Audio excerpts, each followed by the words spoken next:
নমস্কার।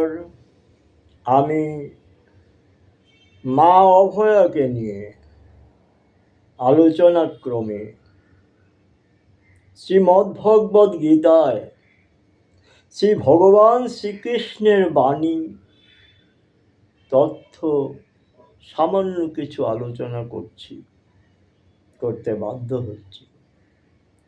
ভগবান শ্রীকৃষ্ণ বলেছেন অর্জুনকে, ন জায়তে মিয়তে বা কদাচিৎ ন অয়ং ভূত্যা ভবিতা বা ন ভুবঃ অজো নিত্যঃ শাশ্বত অয়ং পুরাণো ন হন্যতে হন্যমানে শরীরে। এই আত্মা কখনো জন্মে না বা মরে না, এ চিরজীবন্ত অনন্য, অন্যান্য জাত বস্তুর ন্যায় জন্মিয়া অস্তিত্ব লাভ করে না।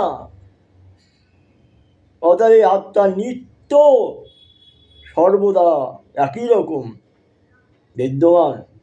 এই আত্মা জন্মরহিত, নিত্য শাশ্বত এবং পুরাণ সনাতন। শরীর হত হলেও এই আত্মা হত হয় না।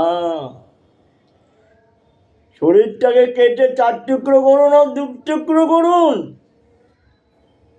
এই আত্মা কিন্তু টুকরো হবে না, টুকরো হয় না। বেদা বিনাশীনং নিত্যং ইয়েনম অজমব্যয়ং কথং স পুরুষ পার্থ কং ঘাতয়তি হুন্তিকম। যিনি জানেন আত্ম অবিনাশী, নিত্য মানে সর্বদা একই রকম থাকে, অজ যাকে জয় করা যায় না, অব্যয় যার ক্ষয় নেই, হে পার্থ সে পুরুষ কি প্রকারে কাহাকে হত্যা করেন বা হত্যা করেন।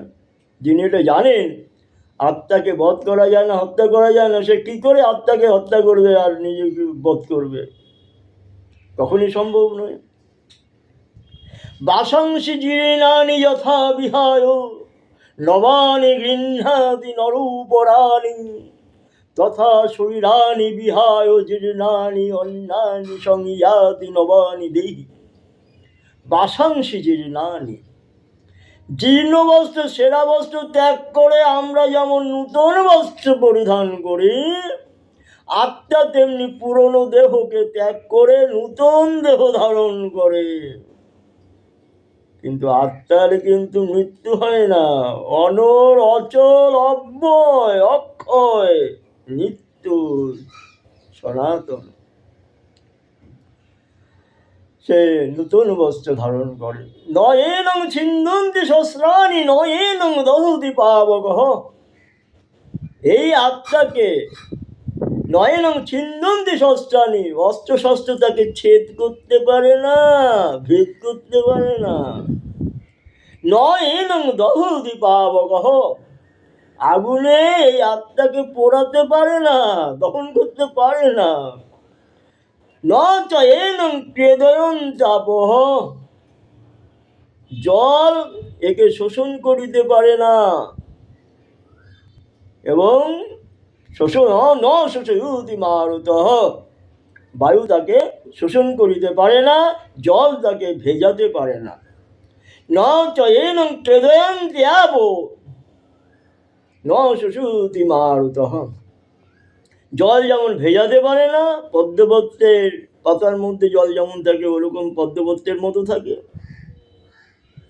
বায়ু তেমন শুকোতে পারে না, শোষণ করতে পারে না, আত্মা যেমন তেমনই থাকে।